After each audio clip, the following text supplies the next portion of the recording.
जिस पोल में कहा है, एक्चुअल पोल हुआ है, उसका निर्णय तो 8 तारीख को होगा।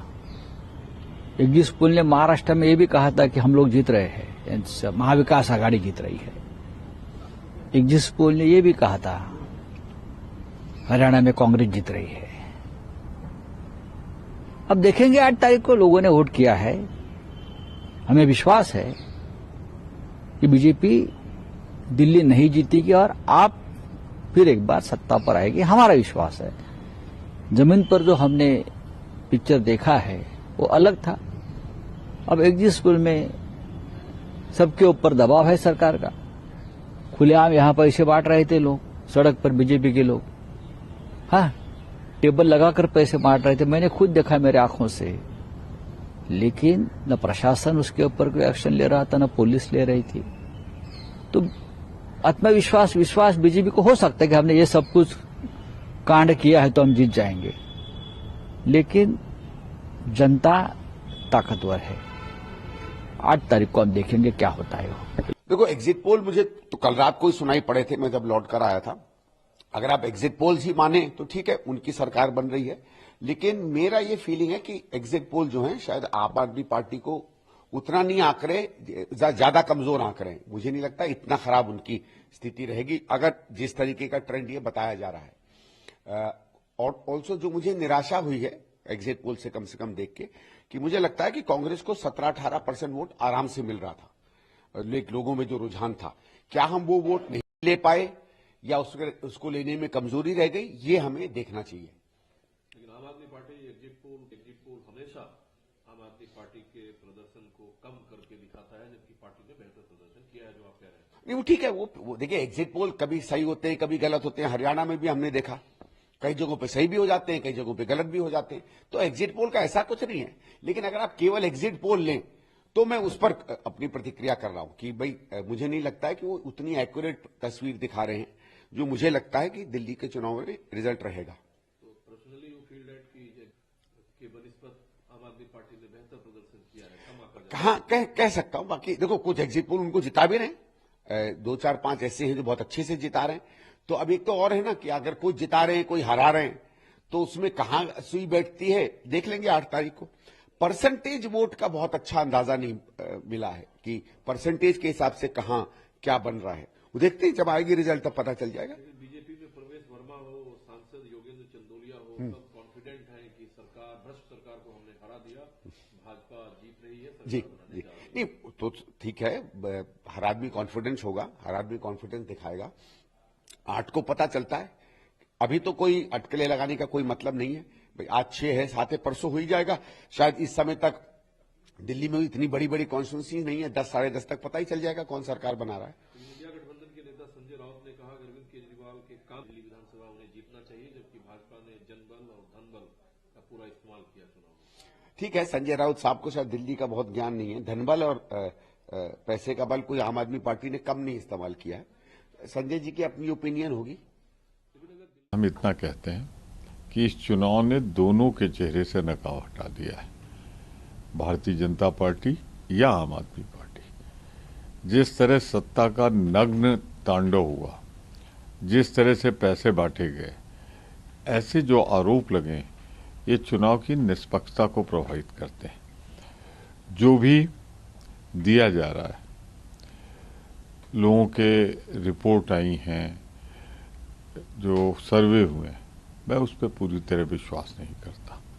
हमें पूरा भरोसा है कांग्रेस बेहतर करेगी।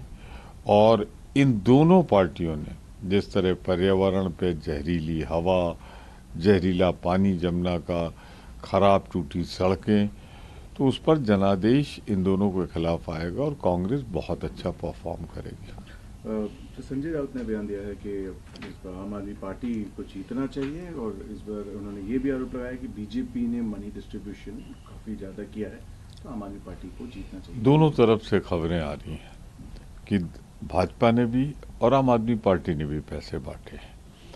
सच्चाई क्या है ये तो कंप्लेनेंट जाने, और जो लोगों को मिला है या जिन लोगों ने बांटा है यह जांच का विषय है। 10 से 15 के बीच समेट रहे हैं। देखिए, मुझे लगता है कि कई सारे एग्जिट पोल आए हैं, सबने अपने अपने नंबर दिए हैं, लेकिन अगर आप हिस्टोरिकल एविडेंस देखें तो एग्जिट पोल्स के साथ बहुत अच्छी बनती नहीं है हमारी। एग्जिट पोल कुछ दिखाते हैं और एग्जैक्ट पोल कुछ होता है। तो एग्जिट पोल ने तो 2013 में हमको 8 बताया था, हमारे 28 आए थे। 2015 में 40-45 बता रहे थे, हमारे 67 आए थे। 2020 में 40-45 बता रहे थे, हमारे 62 आए। 2022 में पंजाब के अंदर 55-57 बताते थे, हमारे 92 आए। तो एग्जिट पोल मुझे लगता है कि आम आदमी पार्टी के वोटर को सही तरीके से रीड कर नहीं पाता है, ये हिस्टोरिकल एविडेंस है। जितना भी एग्जिट पोल दिखा रहे हो उसमें 20-30 सीट जोड़ लीजिएगा तो आपको अंदाजा हो जाएगा कि आम आदमी पार्टी एक बहुत अच्छे मैंडेट के साथ, एक बहुत अच्छे नंबर के साथ सरकार बनाने जा रही है। और अरविंद केजरीवाल जी चौथी बार दिल्ली के मुख्यमंत्री बनने जा रहे हैं। दिल्ली के लोगों ने बहुत अच्छा मतदान किया है, बहुत अच्छे नंबर में मतदान किया है। दिल्ली की महिलाओं ने अनप्रेसिडेंटेड वोटिंग की है, आम आदमी पार्टी को पूरा सहयोग किया है और हमें पूरी उम्मीद है कि कंफर्टेबल मेजोरिटी, एक अच्छा नंबर आम आदमी पार्टी का आने वाला है। एग्जिट पोल पे मत जाइए, एग्जैक्ट पोल का इंतजार कीजिए। एग्जिट पोल के नतीजे आए हैं। दिल्ली निश्चित रूप से भाजपा की तरफ बढ़ रही है, भाजपा की सरकार बन रही है। यशस्वी प्रधानमंत्री ने जिस प्रकार से काम किए, जनता का दिल जीता है और दिल्ली की दुर्दशा हुई कांग्रेस और आप दोनों पार्टियों के कारण से जो परिणाम आए, जनता निराश है। और मुझे इस बात का पूरा भरोसा है कि निश्चित रूप से 8 तारीख को भारतीय जनता पार्टी की सरकार वहां बनने वाली है। देखिए, केजरीवाल जी तो चुनाव हार चुके हैं और केजरीवाल की हार नहीं हुई है, बल्कि केजरीवाल के झूठ की हार हुई, केजरीवाल की फरेब की हार हुई, केजरीवाल जी के भ्रष्टाचार की हार हुई। और मैं तो कहता हूं केजरीवाल जी, आप राजनीति से आपका जगह खत्म हो गया। अब बेहतर हो कि आप सिनेमा में चले जाएं तो आप सारे कलाकार को मात कर सकते हैं, क्योंकि आप इतने भोले भाले तरीके से एक्टिंग करते हो कि अच्छे अच्छे कलाकार फेल कर जाएंगे। दिल्ली के गरीबों को ठगने का काम किया केजरीवाल ने, पानी नहीं दिया, गलियों सड़क नहीं बनवाए, नए स्कूल बनवाए, कहां मॉडल स्कूल पता नहीं चला लोगों को, कहां मोहल्ला क्लिनिक पता नहीं चला, और लोगों को कहा 25,000 रुपया प्रति माह बच रहा है, भाजपा वाला आएगा तो खत्म कर देगा। ये झूठ, फरेब और भ्रष्टाचारियों का हटना तय था। जीत का श्रेय किसे देंगे? नरेंद्र मोदी जी को। नरेंद्र मोदी की विश्वसनीयता पर मैं चुनाव में घूम रहा था, गरीबों से जब बात करता था कि नरेंद्र मोदी पर भरोसा है, सब लोग कहते थे, महिला और पुरुष, कि हां है। ये जीत नरेंद्र मोदी की जीत होगी। राम मंदिर का विरोध करने वाले अरविंद केजरीवाल के पाप की लंका जलने वाली है। दिल्ली के सभी वोटरों ने आज अपना फैसला सुना दिया है और अब जितने भी एग्जिट पोल है अगर वो देखेंगे, उनके अंदर साफ साफ आ रहा है कि भारतीय जनता पार्टी पूर्ण बहुमत के साथ अपनी सरकार बनाने वाली है। जिस व्यक्ति ने दिल्ली के अंदर पिछले 10 साल में देश की राजधानी को बर्बाद कर दिया, मुझे लगता है कि आज उनको समझ आ गई होगी कि झूठ के नाम पे राजनीति लंबे समय तक नहीं चल सकती है।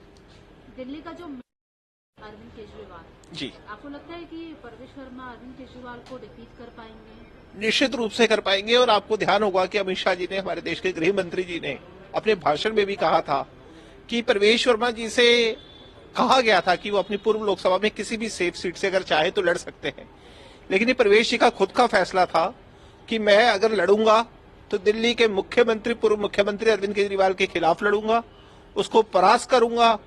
और जिस व्यक्ति ने दिल्ली के अंदर पिछले 10 साल से इतने पाप किए, यमुना मैया को गंदा किया, दिल्ली को देश का, दुनिया का सबसे प्रदूषित शहर बनाया, उसकी राजनीति को मैं समाप्त करूंगा। 7 तक बीजेपी की सीटें आ सकती है। अरविंद केजरीवाल कितना टफ कंपटीशन आप लोगों को देने वाले हैं? आप पार्टी कितना टफ रहेगा आप लोगों को? मुझे लगता है कि अरविंद केजरीवाल की जो राजनीति है, आम आदमी पार्टी की जो राजनीति है, 8 तारीख को उसका अंत का शुरुआत हो जाएगा।